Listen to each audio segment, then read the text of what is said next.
وَلَقَدْ يَسَّرْنَا الْقُرْآنَ لِلذِّكْرِ فَهَلْ مِن مُدَّكِرٍ۔ اگلی آیات میں یہ کھلے لفظوں میں کہا گیا کہ کھلی نشانیاں اور واضح ہدایت چھپانے والا شخص ملعون ہے، اس پر اللہ کی لعنت ہے، جیسا کہ اللہ نے فرمایا ان الذین یکتمون ما انزلنا من البینات والہدی من بعد ما بیناہ للناس فی الکتاب اولئک یلعنهم اللہ ویلعنهم اللائنون الا الذین تابوا واصلحوا وبینوا فاولئک اتوب علیہم وانا التواب الرحیم۔ کتنے واضح الفاظ میں اللہ کریم نے یہ بیان کر دیا کہ جو لوگ حقائق کو چھپاتے ہیں، واضح اور کھلی نشانیاں جان لینے کے بعد بھی حق کو اختیار نہیں کرتے اور پھر ہیلے بہانے تراشتے ہیں، ان پہ اللہ کی لعنت ہے۔ اور لعنت کا لفظ یہاں ایک مرتبہ نہیں بولا، بلکہ یلعنہم اللہ، اللہ ان پہ لعنت کرتا ہے، ویلعنہم اللائنون، اور سب لعنت کرنے والے دنیا والے سب ان پہ لعنت بھیجتے ہیں۔ کتنی تاکیداً یہاں پہ لعنت کی گئی، کتنا بڑا جرم ہے یہ۔ اس کے بارے میں علامہ ابن کثیر نے روایت کیا ہے، ابو العالیہ کہتے ہیں کہ یہ آیت اہل کتاب کے بارے میں نازل ہوئی جنہوں نے حضرت محمد کریم صلی اللہ علیہ وسلم کی صفات طیبات کو چھپایا تھا، جنہوں نے اپنی کتاب میں پڑھ لیا کہ ان صفات والا جو نبی آئے گا وہ سچا نبی محمد مصطفیٰ ہوگا صلی اللہ علیہ وسلم، پڑھنے کے باوجود اس بات کو چھپا لیتے ہیں۔ ان کے بارے میں یہ آیت کریمہ نازل ہوئی کہ جو شخص ایسا کرتا ہے اس پر دنیا کی ہر چیز لعنت بھیجتی ہے۔ جس طرح ایک عالم دین، سچا صادق اور امین عالم دین، جو کتاب و سنت کی تعلیم میں کسی قسم کی کوئی کمی بیشی نہیں کرتا، نہ زیادتی کرتا ہے، نہ کمی کرتا ہے، نہ اضافہ کرتا ہے، نہ ترمیم کرتا ہے، اس کے لیے ہر چیز، کائنات کی ہر چیز، حتیٰ کہ پانی کے اندر مچھلیاں اور فضا کے اندر پرندے بھی اس کے لیے رحمت کی دعا کرتے ہیں۔ جس طرح ایک عالم دین کے لیے تمام پرندے، تمام مچھلیاں دعائیں کرتی ہیں، اسی طرح حق کو چھپانے والے کے لیے تمام چیزیں لعنتیں بھیجتی ہیں۔ اسی طرح ابو ہریرہ رضی اللہ تعالیٰ عنہ روایت کیا ہے، من سئل عن علم، جس شخص سے کوئی سوال کیا گیا، کسی عالم سے، کسی مستند آدمی سے جب سوال کیا گیا، فقطمہ، تو اس نے اس کو چھپا لیا، اپنی غرض کے لیے، اپنی کسی مصلحت کے لیے، کسی مداحنت کے لیے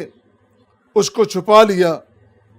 الجم بلجام من نار یوم القیامہ، قیامت کے دن ایسا کرنے والے شخص کو آگ کی لگام پہنائی جائے گی۔ اللہ اکبر، اللہ اکبر، کتنا بڑا جرم ہے حق کو چھپانا،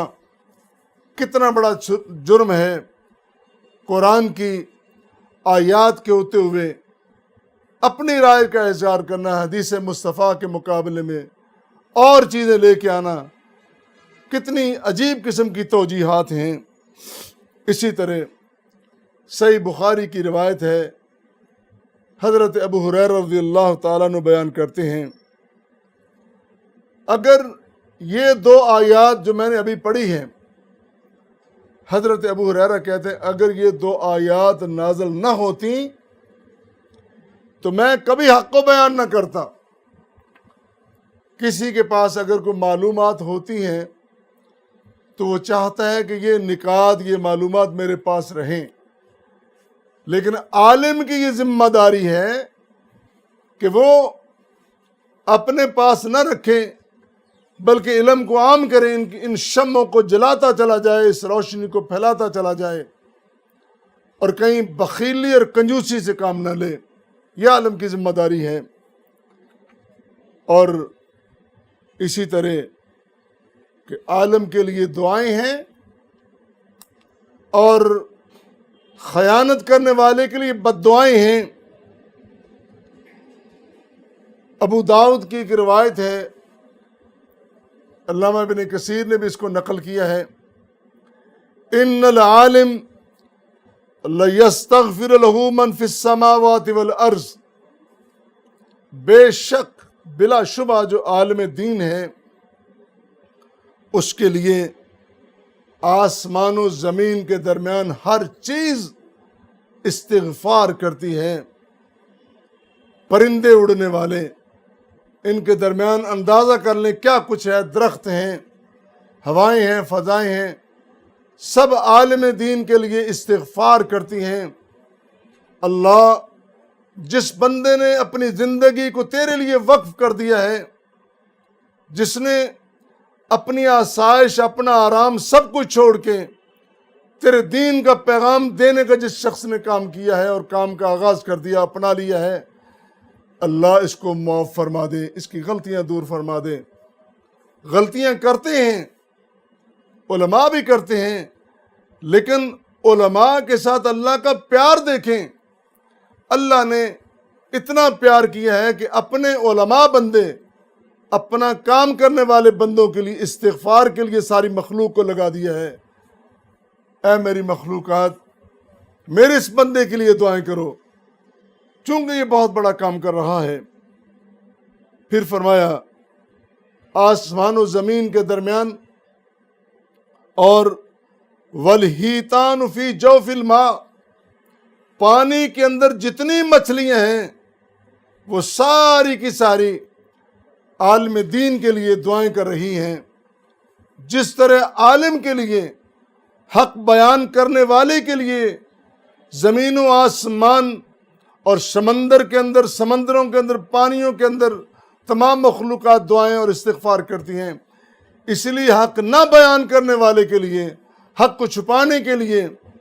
زمین و آسمان کے اندر، پانیوں کے اندر جتنی مخلوقات ہیں وہ بد دعائیں دے رہی ہیں اور لعنتیں بھیج رہی ہیں۔ جس کا مطلب یہ ہے اللہ نے اس شخص کو اپنی رحمت سے، اپنی بخشش سے، اپنی مغفرت سے، اپنی رحیمی سے، اپنی کریمی سے دور کر دیا ہے۔